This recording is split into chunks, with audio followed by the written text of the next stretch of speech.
Assalamualaikum warahmatullahi wabarakatuh. Perkenalkan, saya Alfie Ramadhani dengan NIM 220 80608.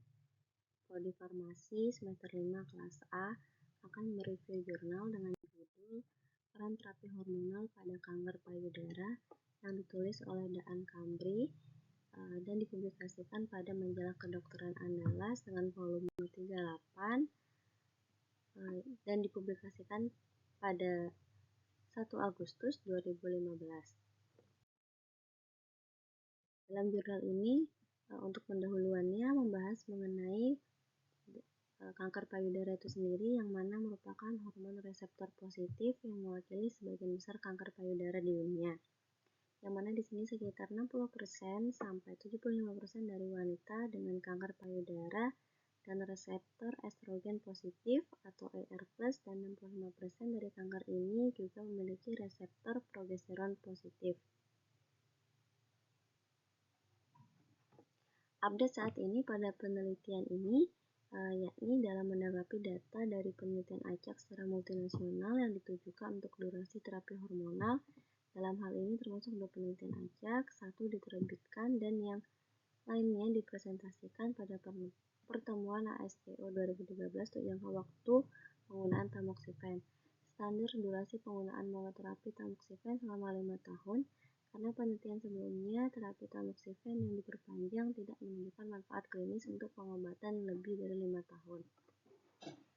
Metode dari penelitian ini yakni rekomendasi untuk update ini dikembangkan oleh sekelompok ahli multidisiplin menggunakan bukti dari fase 2 percobaan acak klinis atau RCT dan pengalaman klinis sebagai panduan.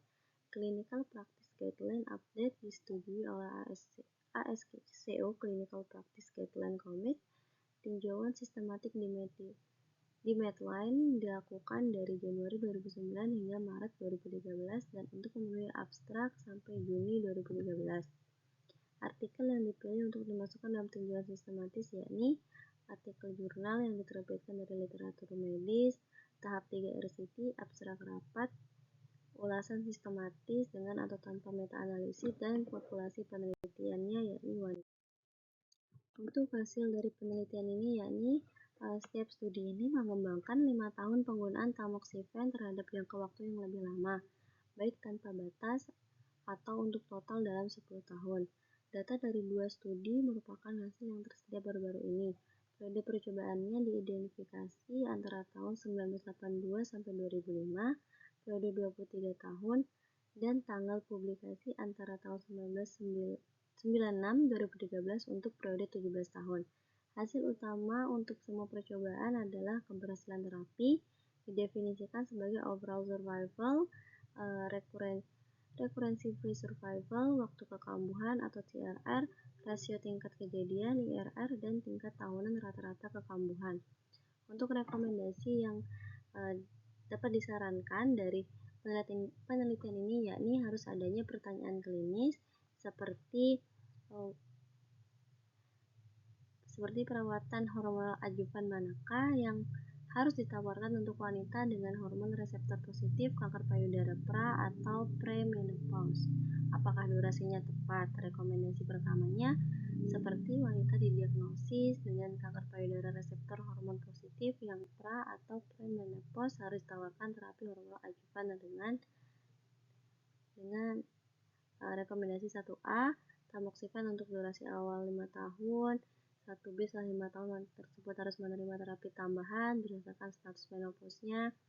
Untuk yang 1B1 jika wanita pra atau pramenopause, dan jika status menopause tidak diketahui atau tidak dapat ditentukan, mereka harus diberikan tamoxifen lanjutan. Lalu pertanyaan klinis kedua dari rekomendasi ini seperti hormonal terapi adjuvan manakah yang harus ditawarkan untuk wanita dengan kanker payudara reseptor hormon positif yang menopause? Apakah durasinya tepat? Lalu untuk pertanyaan klinis yang ketiga seperti apa urutan yang tepat dari terapi hormonal adjuvan? Lalu dari pertanyaan klinis ketiga dapat dijawab seperti wanita postmenopause dan tidak toleran baik tamoxifen atau A1 harus ditawarkan jenis alternatif seperti hormonal adjuvan. Lalu dapat direkomendasikan kembali dengan rekomendasi 3A jika wanita telah menerima pengobatan A1 tetapi dihentikan kurang lebih dari 5 tahun, mereka dapat tawarkan tamoxifen untuk 5 tahun dengan tipe informal consensus, evidence quality-nya rendah, kekuatan rekomendasi lemah. Lalu di sini untuk tinjauan pustaka dan analisisnya, bagian ini merangkum hasil aplikasi untuk jangka waktu dari tamoxifen lebih dari 5 tahun berdasarkan 5 penelitian prospektif. Yang pertama di sini membahas tentang OS dan mortalitas, yang mana dari kelima studi yang dilaporkan pada OS dan mortalitas meskipun tidak semua populasi di semua studi memiliki tumor status ER. Baru-baru ini ada penelitian menyarankan manfaat survival untuk jangka waktu yang lebih lama dari tamoxifen.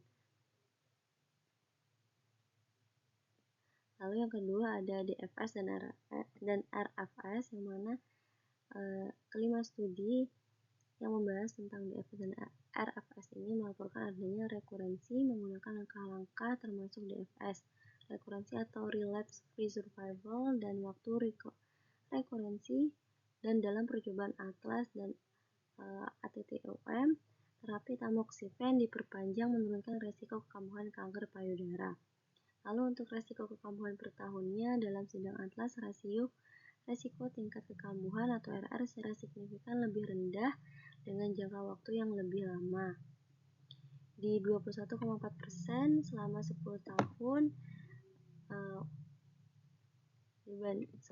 tahun dibandingkan dengan 25,1% untuk 5-9 tahun. Untuk percobaan ATTOM sendiri, dalam peranalisis rekurensi per tahun dari tindak lanjut, manfaat dari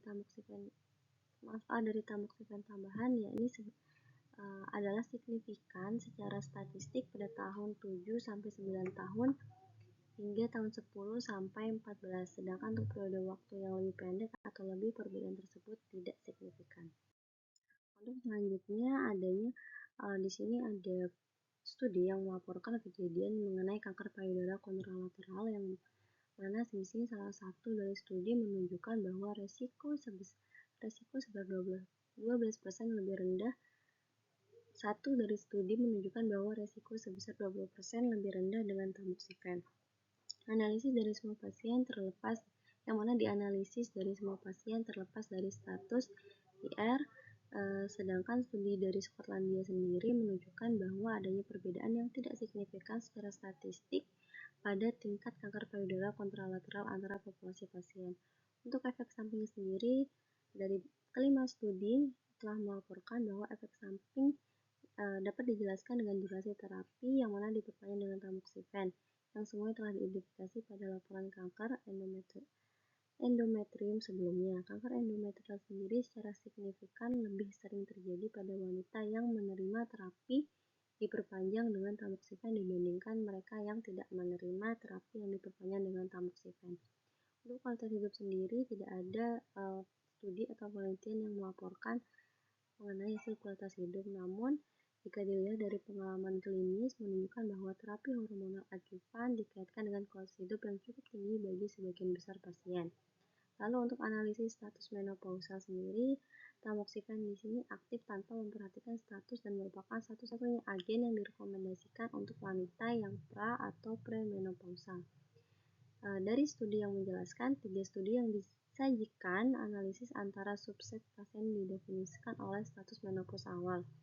Penelitian ini tidak menunjukkan perbedaan kualitatif dalam hasil untuk durasi yang lebih lama pengobatan dengan tamoxifen antara wanita yang pra atau pasca menopause.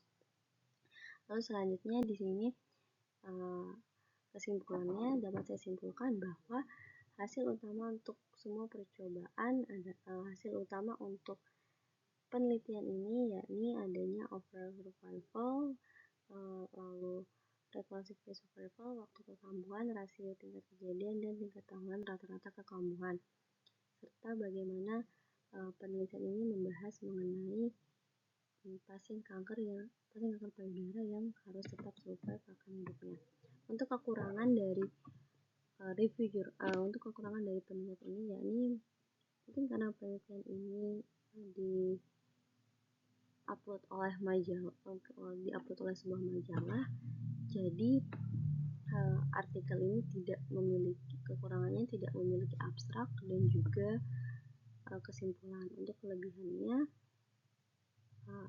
dalam artikel ini kita pembaca dapat mengetahui bahwa bagaimana sebenarnya keadaan dari pasien kanker payudara yang diterapi secara hormonal.